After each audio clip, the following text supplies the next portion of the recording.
Getting up the correct page here, guys. Give me 1 second.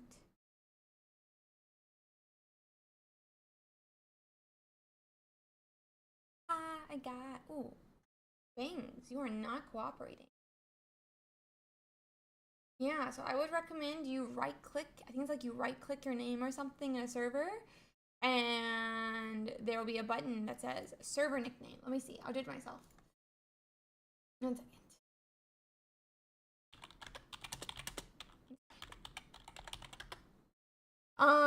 So you right click my name. So I just like right click my name, and it says edit server profile. And then you should go and do it. I can't do it right now. No, it is not buffering. It's the, wait. Oh, I've only done it on the new thing. Okay, there we go.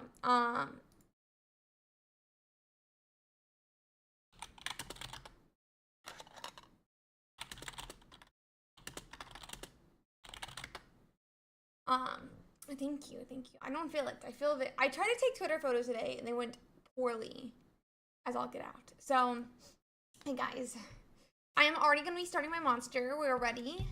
For some reason, I bought 4 peach, 2 peach, 2 ruby, 2 white, and I don't like peach, so I don't know why I did that. I don't know why I did that. I really don't. I don't know, but I did. So here we are. We are here. We are with our last one before peach. And I'm gonna cry when I have to eat peach today. So that being said, guys, I liked peach when I was a kid. I liked peach when I was a kid, and I ate so many peaches as a child that I turned orange. So, and then I was never allowed them again. So yeah. No, we're doing white today. Hopefully. Hopefully I won't eat more than 1. Hopefully I won't eat more than 1. That's a real thing, by the way. Pirate, it's fixed now though, right? I was a 2-year-old or 3-year-old in orange, yes. No, Code Red Mountain Dew, I drank so much in a short time period that I could feel every cell in my body. Every cell in my body vibrating. One time, so before we go into this, one time when I was a kid, my dad bought 2 liters of Code Red Mountain Dew. I think it was like a 12-pack. And then my prediction is a Zarkanine today. Or, yeah, I think it's a Zarkanine day. 2 liters, a 12-pack, and I think like those little like small one, like one small one. And my dad said to me before he left to go to his like dinner party, he was like, well, you're not going to finish all of these before I get back. And I was like, challenge accepted. And I started chugging, and it was a bad experience. I remember waiting for my parents to get home, curled into a little ball, feeling every cell in my body vibrating. Like, I could feel literally every cell in my body vibrating. And that's why you don't challenge me. That's why you don't challenge me, because it's just like, oh, buddy, okay then, let's see, you know? So, yeah. That's my story. That being said, guys, do you know what your story is today? Your story today is that you're going to be playing in the Ursiiday's Pokemon Pocket Weekly. But to do that, you need to do 3 things. The first one is register for the tournament. The second one is clicking this check-in button. Whoa! And the third is submitting your deck list. Check-in is officially open. And I don't want any one of you to miss out on the tournament just because you forgot to check in, just because you forgot to submit your deck list. So please, please, please, please, please do not forget to check in and submit your deck list, guys. If you do, you won't get to play, and there's nothing I can do about it. There's literally not a single thing I can do about it if you don't check in. So make sure that you check in, that you click this button. If these, I've been told they're yellow lines are at the top of your screen, then you are not ready to play the tournament. You are not ready to play the tournament if these lines are at the top of your screen. You need to do very simple things to clear them, though. And that's check in. Check in, click the button. It's a single click. That's all you have to do. And then you need to go and submit your deck list. You can copy and paste it, things like that. But if it's a yellow thing underneath current submission, if it's red, you didn't do it right. So I need every single one of you who's playing today, and I think every single one of you should play today, to make sure you're registered, make sure you're checked in, make sure that your deck list is submitted. So please, please, please, guys, make sure that you do that. I would hate for any of you guys to miss out on this week's tournament. So please, please, please, please, please, no, please, and please do everything you need. Thank you, I appreciate it. But yeah, so we're gonna be getting into in this tournament about an hour from now. So you have an hour to check in. But if you wait an hour, you will not be able to check in. Say it with me. If you wait an hour, you won't get to check in because we'll have lag. We will have lag if you wait an hour. We will have lag if you wait an hour. So you may not actually get to check in if you do it. You won't get to check in if you wait the whole hour.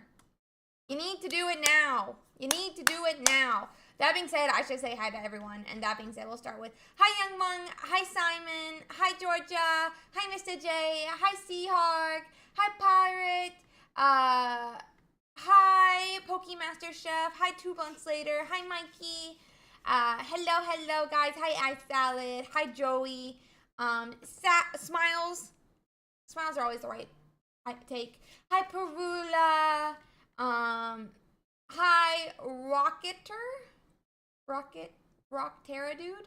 Hi, Raven. Hi, Ackle. Hi, Syndrafy. Hi, Epic One. If you guys are all having a fantastic day. So sign up right now. You will only have a good day if you sign up and you check in, and I'm looking a little insane right now. So we're going to calm down. We're going to calm down a little bit. Hi, Top and Buzza. So sign in right now. Check in. Register. Submit your deck list, or you're not going to be able to play today. Please, please, please go and do it. I already got knocked out of a tournament today. Oh, no, Raven. Well, this one, you're going to win. Oh, I'm sorry to hear that. Yeah, yesterday I went 0-6 across like 3 different tournaments. And I was just like not ready when people were talking to stuff. Like, I'm going to end early today, guys. We're going to end stream a little early. We're going to end stream a little early here. Let's go. Pirate's helping me with the announcements. Thank you. Oh, no. Oh, no. But yeah, please, please, please, guys, don't forget to submit your deck list. Make sure that this is all filled out. Make sure that your check-in is wrong button.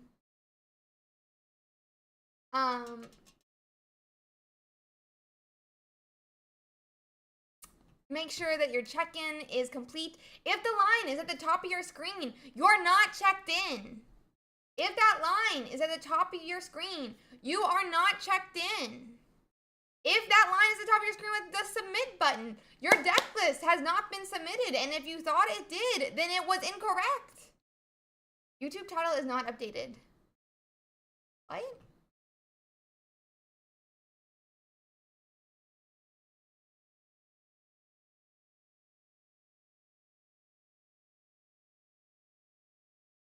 Wait, why is it not updated? That's weird. Sorry about that, guys. Yeah, wrong title. I don't know what happened there. Weird. Thank you. Title. I don't know what happened there. Weird. Do I sound weird today? Do I sound weird today? Do I have like the wrong mic?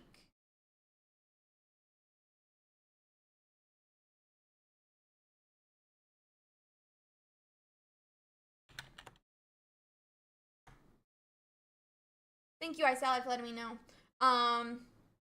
Okay. Oh, yeah, I fixed it though. I fixed it very quickly. Anyway, guys, make sure these yellow lines are not at the top of your screen. Wait, Wait, guys, what is happening? I've also now updated the wrong list. Oh my gosh. Wait, what did I just update though then? Well, I updated 2 streams ago. But anyway, they're orange today. They shouldn't be. They should be blue. That's very weird. Anyway, guys. Hola. Please, please, please, guys, make sure that you're signing up correctly for the tournament. Make sure you're registered. Make sure you are checked in. If these yellow lines are at the top of your screen, you will not be able to play in this week's tournament. So I need every single one of you to go make sure the buttons aren't there right now. Make sure. If they're there, you're doing it wrong. You need to make sure that you're doing it right, because you will not be able to play in this week's tournament if you're not. Oh, I hate the black hair. But it's okay. Anyway, I'm not drinking the beach monster, so it's not happening. What happens if I've never played this game before? Then obviously you don't need to. Hang out with us then, Epic. Hang out with us and we will convince you to play it in today's tournament. The tournament today will convince you to play the game. So I definitely recommend it. It's a really fun game. It's very quick, very fun, very fast-paced. And so, I don't know. I have a lot of fun with it. I would recommend that you play it, but we'll convince you with the games first. And that being said, make sure that those of you who do play the game, who are signing up for today's tournament, that you've checked in. That's awesome, Zoner. We're so excited for you to hang out with us. Make sure you are checked in. Make sure your deck list is submitted. Because if your deck list is not submitted, if you are not checked in, you will not get to play today's tournament. So make sure that you are checked in, that deck list is submitted, and I'm going to show you really quick how to do that. So you'll see here, Salad is incorrect, and he couldn't even if he wanted to. So, Salad couldn't even if he wanted to. I do all the time, but it just makes people do it more. It just makes people do it more. So, right here, it says, anybody want to read it for me? Deck Builder. You're going to click it. You can go to this red plus sign. When you click it, it'll give you options for different deck types. Your deck type is Pocket Deck. So you click it, and you're going to go to a new screen where you can do something like this. All you have to do is type in something like ooh. Nothing comes up because there's no ooh cards. You'll type something like potion. And you'll click your potion. And then on the other side of the screen, you now have a potion where it says you have this many in deck. I can decrease it here or I can increase it. And you will only need 20 cards in your deck. If you have, even when you are incorrect, and but we're not having the argument today. That being said, let's say this is now my deck list. Ooh. I can then go here, copy import link. Not import link. You're going to do copy as text. You will click copy as text. If it does it correctly, it will say copy text to clipboard. If it didn't work, it will not say it. If it did not work, it will not say it. So, very sad. Make sure it says copy to clipboard. Hi, Greco. Then you're going to go back to your game. Can I go from here? It does not look like it. We have to go back to the game. Now we're going to tournament platform. Yes, I would like to leave.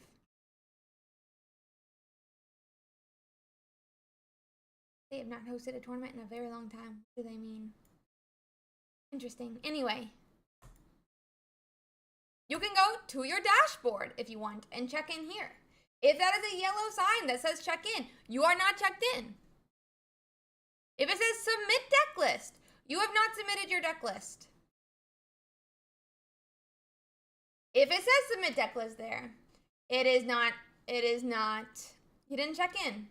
You didn't submit your deck list. Then you can paste it here. I'm going to make a mistake so it doesn't actually let me do it. I'm going to say, let's say we have 3 potions here, which is illegal in the game. I'm gonna submit. Wow, it tells me exactly what's wrong with my stuff. Deck list must be 20 cards. Deck list cannot contain more than 2 potions. It'll tell you exactly what's wrong with it. And so make sure this does not turn red when you submit your deck list. If it turns red here, then you won't be submitting your deck list. It won't take it in. It won't be a deck list that is correctly submitted. So please, guys, make sure it turns instead green. And over here, we'll turn green with your deck list. That being said, when you submit your deck list, make sure that you're submitting the correct cards. Your arts do not need to be correct, but the arts don't need to be correct, but the attack and the ability on the card needs to be correct, and the name. I don't think any of them share. If you meant to put in Mewtwo EX into your Mewtwo EX deck, and you didn't mean to put in Baby Mewtwo, but you did submit 2 Baby Mewtwo, you will have to either run your deck with 2 Baby Mewtwo, or you will have to drop out of the tournament. So, please, please, please make sure that you're not submitting the wrong deck list. Judges cannot fix your deck list once it starts. Instead, you will have a game loss for the game that it shows, and then you will have to run it as is. So please, please, please, please, make sure that your deck list is correct, that the cards in your deck list is correct, and that you've even submitted a deck list. I would really, really recommend to every single one of you, go submit it right now. If you wait for another 50 minutes, you will be lagged out when you want to submit your deck list, and you won't be able to submit it, or it'll have some different difficulties.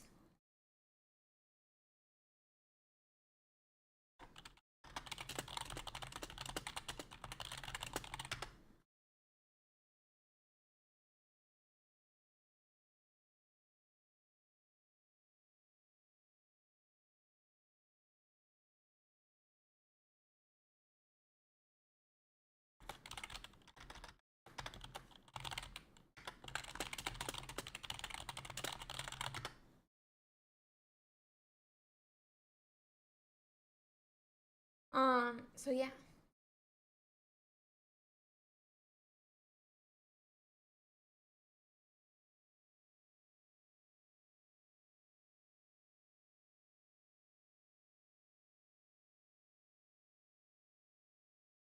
says 3 potions, yes, and that is why deck list cannot be submitted here. That is why deck list cannot be submitted here, because I have 3 potions in this list on purpose. Yeah, it's already, actually, kind of it's number 12, because we did a pre-release one as well. Yay! I'm so excited for you, buddy. I need to make, anyway, guys, let's get back to the details page, because if this yellow line is at the top of your screen, you're not ready to play in today's tournament. And that would be really sad. Please, please, please, please make sure that if you are wanting to play in today's tournament, and I'm sure most of you want to, that your deck list is correctly submitted. Can you suggest what deck I should bring? I mean, I can't really, but I can give you a meme one. I say bring Tauros Gyarados. That was a fun one yesterday that I did absolutely terrible with.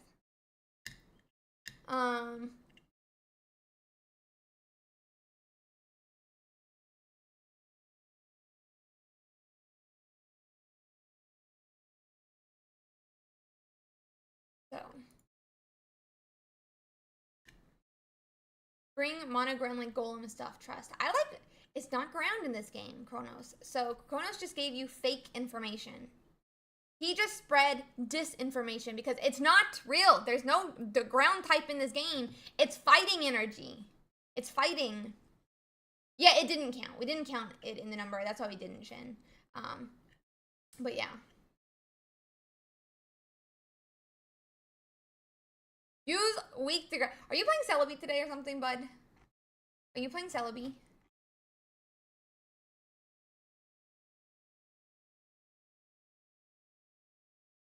Thank you, May. I want to get my hair more brown again. Does it actually do anything for math? I don't think it does. Everything's 80. Or 100 and effective 90. Anyway, that being said, or 140. I mean, everybody can type it. I don't like it. And that's okay. That's okay. I don't have to like my hair.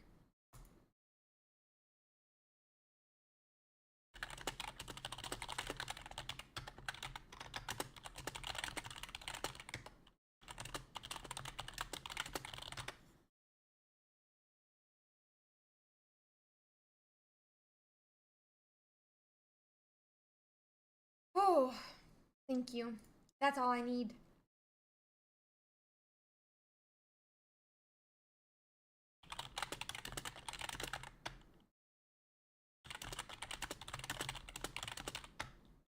I can't right now.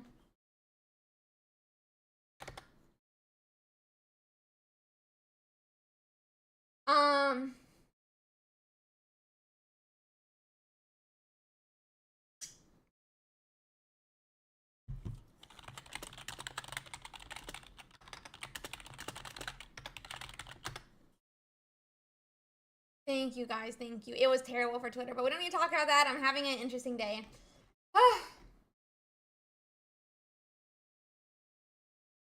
Okay, guys.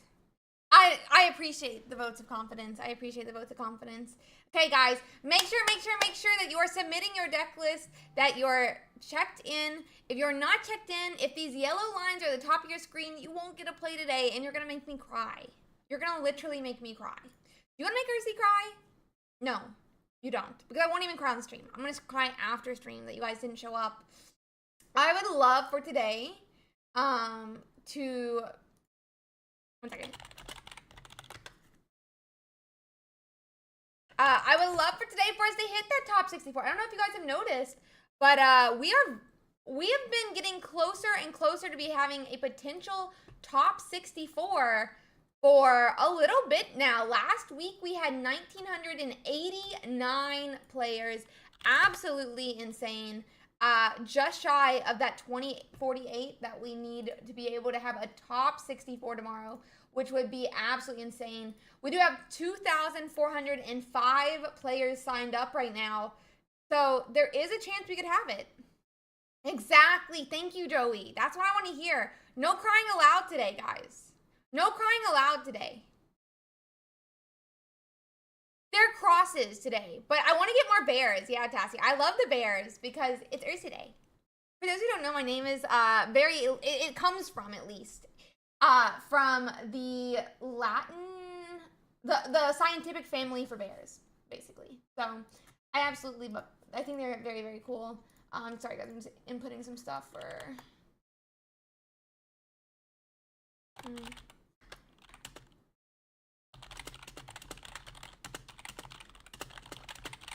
And also, guys, don't refresh until I say to. I think wolves are pretty cool too, but Canidae is not the name. It's not a very cute name, right? I guess, it could be a cute name, but, Ursi? You know, that sounds cute. Candy? No. Ursi? Yeah. You know what I mean?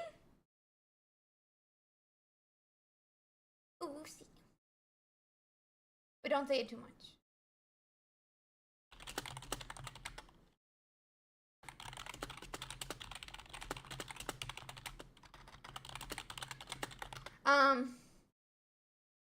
When we're not talking about Ursiiday today. We're not talking about Ursiiday today, but I always had red in my name. Okay. No Ursiiday today. I already leaked to you guys that I was a state chicken judger last week. So no more lore during tournaments. No more lore during tournaments.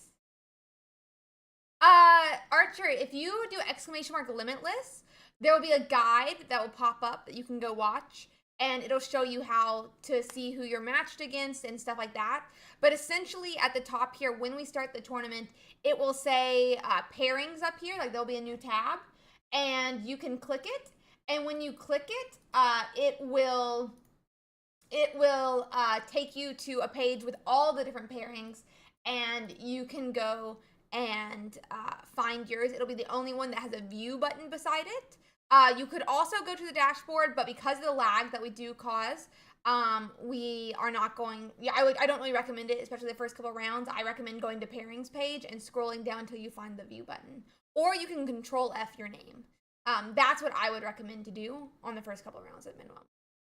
But you can't see it right now, obviously, but it'll pop up closer to time. It'll pop up closer to time. So that being said, guys, anybody want to guess how many people we currently have everything ready for? Guess how many of you guys are ready for today's tournament, and you're going to be disappointed in the number right now. You're going to be disappointed in the number. I'm just going to state it right now.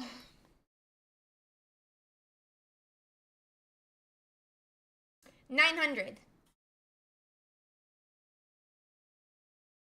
900. So, there's 2,400 of you signed up right now. There's 2,400 of you guys signed up. You don't, though, Wonder, because the closer we get to time, the more lag there will be. And when it lags, the check-in's not going to complete. The deck list is not going to complete. Go and do as much as you can. Yes, we are 2,000 plus players. It is going to lag. It is going to lag. So I recommend, even if you don't know the exact deck list that you want to play right now, go and submit an early deck list so that if, you know, closer to time you try to submit it and it doesn't go through, you still have a deck list submitted. Because if it lags and a deck list doesn't go in, you're not going to get to be able to play in today's tournament. So please, please, please make sure that you do it.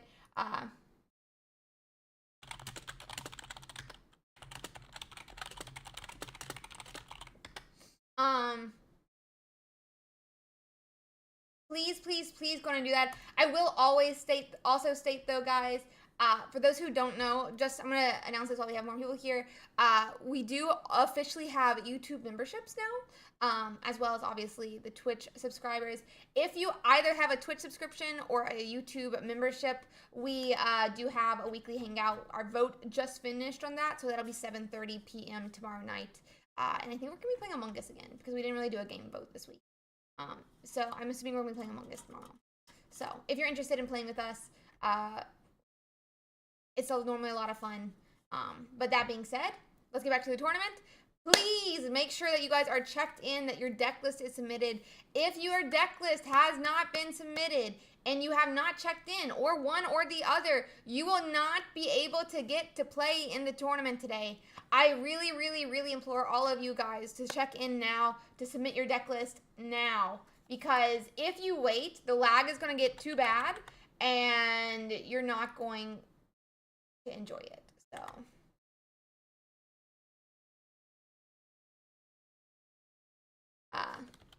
always play.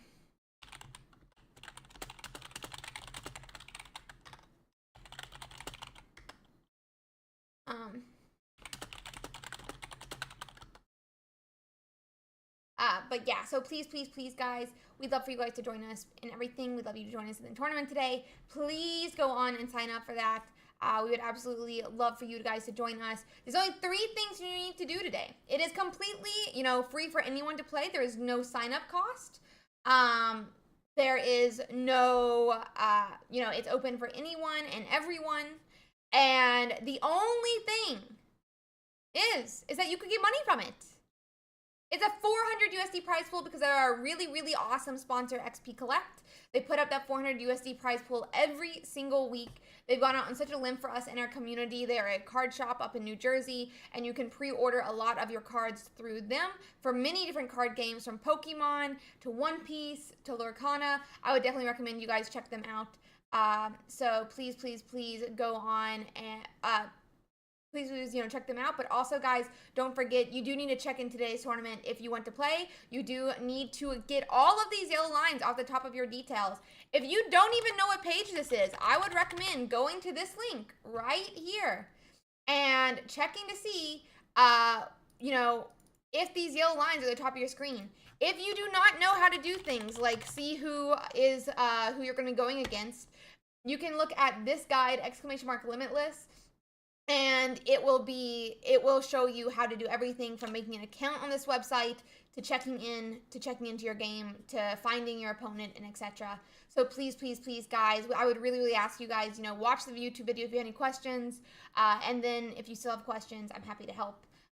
But that way, it's just very streamlined. But it even shows you how to stream your video if you do get into top 32 tomorrow. We do have delay. We do have delay for top 32, not right now, but in top 32 there's delay. And then there's also, and then there's also how to find your opponent. That being said, guys, there's two things that you need to do after you sign up for the tournament. You need to make sure that you are checked into your tournament. You need to make sure that your deck list is submitted. If your deck list is not submitted, how will I contact my opponent? Fahad, I would really recommend watching this YouTube video. It'll show you exactly how to talk to your opponent, how to find your opponent, how to chat to them, who's gonna, how you offer the different deck list, not deck list, but the room code, stuff like that. It'll walk you through every single step. So I would really, really recommend you check it out. And because I can't really show you right now is my problem, but there will be a chat basically that you can talk. I'm so excited that you get to play Steffi Weffy. Let's go. That's awesome. But yeah, we are, let's see. Hi, Ruin. We are officially at 1,000 readies. We are 1,024 and 14 away. No. Yeah. 1,014 away from having a top 64. So please make sure that you are checking in. Make sure that your deck list is submitted. And so forth. Please, please, please. We'd absolutely love for every single one of you to be a part of today's tournament. I totally understand people are getting back to work and stuff like that, but I'd love you guys to join us. We absolutely love having new players, having returning players.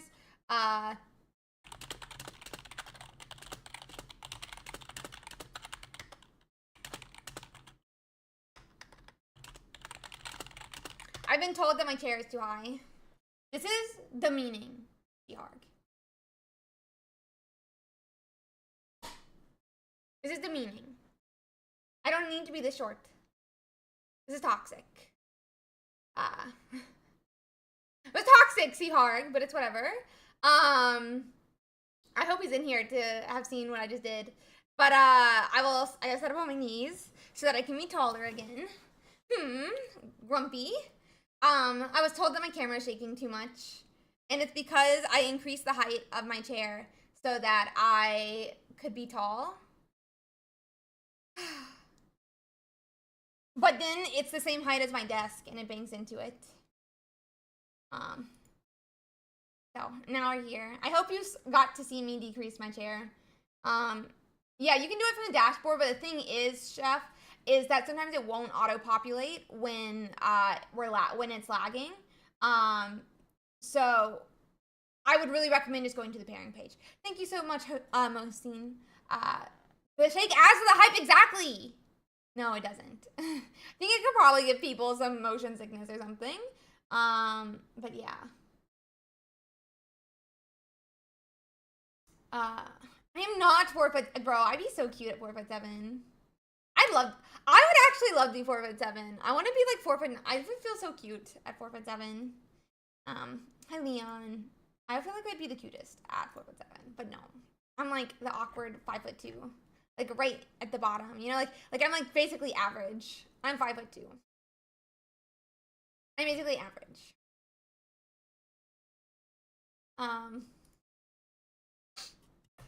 Anywho, that being said, 5'4" is what's on my license. That is very true as well. I don't lie to the government. The government lies to me. No what? No need to say. Mohsin? Wait, why?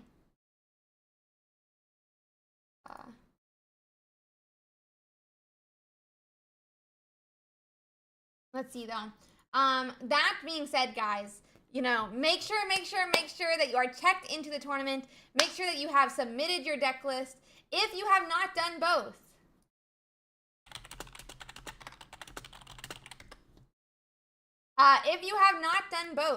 then you will not be able to do it. Jared, I would not recommend Game 8. I would recommend you go right here and click Deck Builder. Do you see where this says Deck Builder at the top of the screen? I would recommend to do that. If you want, do !Limitless. There is a guide on actually how to use this and how to make a deck. using this deck builder, you will click here. You will go to this plus new, and it says new pocket deck. So very simple. You'll go through, you'll make your deck list like normal, and if you watch the video, it'll show you how to do it. That being said, if you are interested in changing your deck list, you can go to your dashboard. Where this says submit deck list, we'll say edit deck list. So, yeah. Make sure that you edit it, you know? But yeah. Ooh, we'd love for you guys to join us today, and the only way to do that is by making sure this yellow check-in button is not yellow, and that, you know, this yellow line at the top that says you have not submitted a deck list for this tournament yet is not yellow. If there is yellow on any of your screens that I show you today, then you will not get to play today's tournament, and that would be so sad. I would literally cry. Hi, crazy kid. I would literally cry, but not during the tournament, after the tournament, because we can't ruin them. Is it actually orange? Is this one orange? This is not fair, bud. I'm colorblind. I'm colorblind.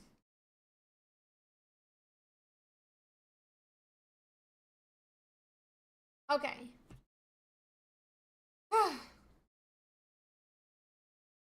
Okay.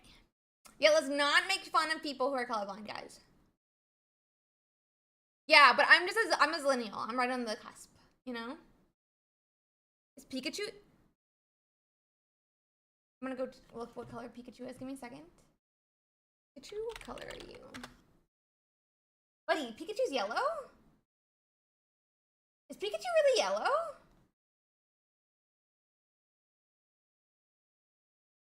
It's like a tan.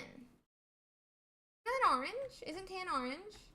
Anyway, it doesn't matter. Submit your deck list. Make sure your deck list is submitted. Make sure that you are checked into the tournament, because if you are not if you are not checked in, if your deck list is not submitted, you will not be able to play today, and I will be so sad. I will be so sad. Please, please, please make sure that your deck list is submitted. That, I Bella, I found out 2 days ago that my eyes aren't blue. I found out 2 days ago my eyes aren't blue either, and I've lived my whole life saying my eyes are blue. So, you know, I had a lot of life-changing moments recently. I'm getting a little bit normalized to it. They're gray. They're not blue. They're gray, it turns out. I will be sad, Margin, because I always love when the tournament increases in size. It makes me happy.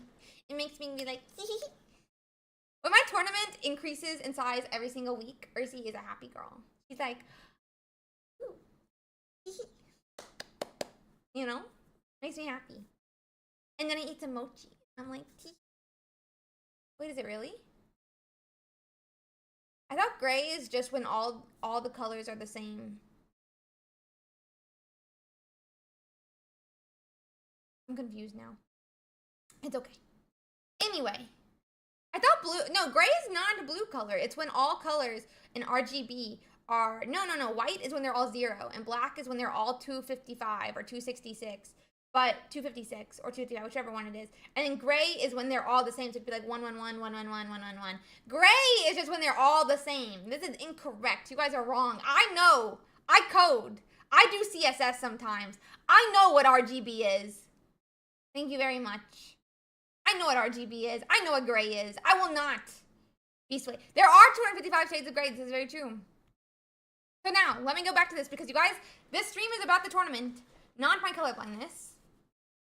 Make sure that you are checked into the tournament. Make sure that your deck list is submitted. Make sure that you have done everything correct, because if this is yellow here for you, you haven't done it correctly. Sorry. You haven't done it correctly. Now, if these yellow lines are the top of your screen, you need to fix it. You have about 30 minutes. No, we're not checking. We're not looking at it, Carva.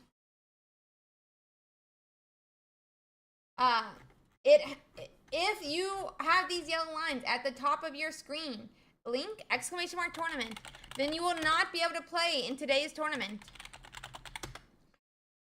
Like, once you submit your deck list, you will have it. It will not be yellow there. Once you check in, it will not be yellow there. So make sure that you've checked in, and make sure that your deck list is submitted. I would be very, very, very sad to know that, guys, you missed out on the tournament simply because you forgot to check in. Honestly, would be so sad. Would be so sad. We are currently up to 1,185 players in the tournament.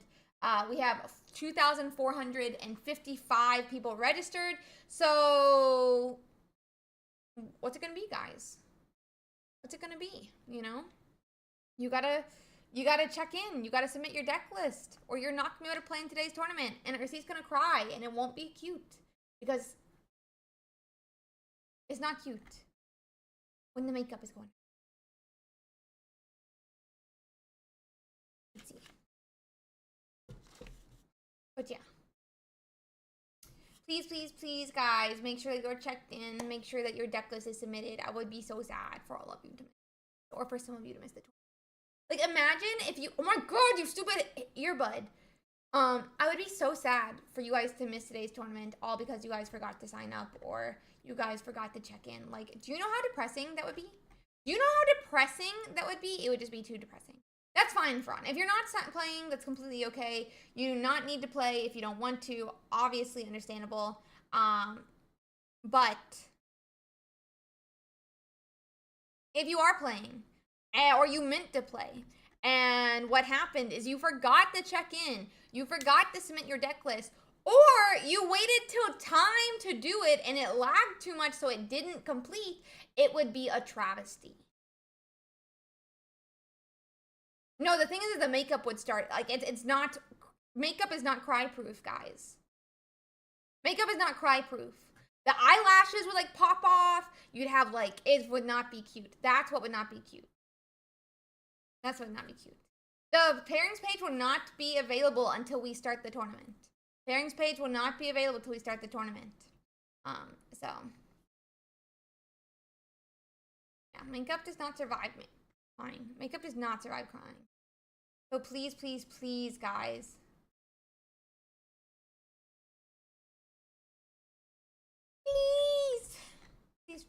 Please submit your deck list. Please check in. I will be very will it be in dashboard? It will be, but I don't recommend it. So I don't recommend it because we cause a lot of lag. And with that lag, why does my GPU just constantly run at 66%? Sometimes I wonder if I have a bot on a computer that's like, anyway, I'm like saying too many things. It will lag is the thing. So it may not show up on your dashboard because of the lag. And so we don't recommend it.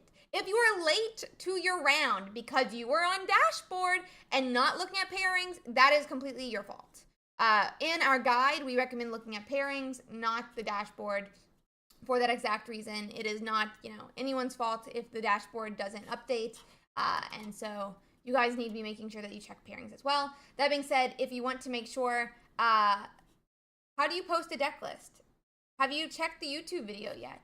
It'll show you how. That being said, you go up here and you go to deck builder, and then you'll click new and click new pocket deck, and then do it from there. What new cards are live? All the new cards are live. All cards are live currently.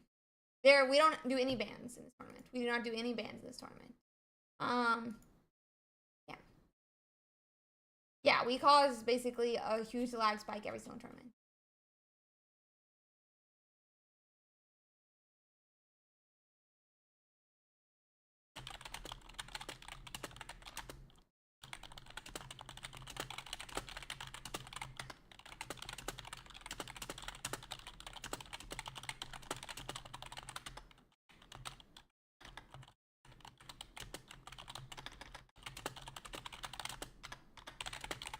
One second.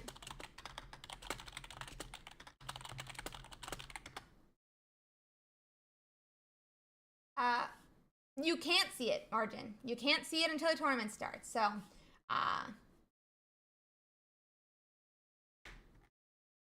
let's see.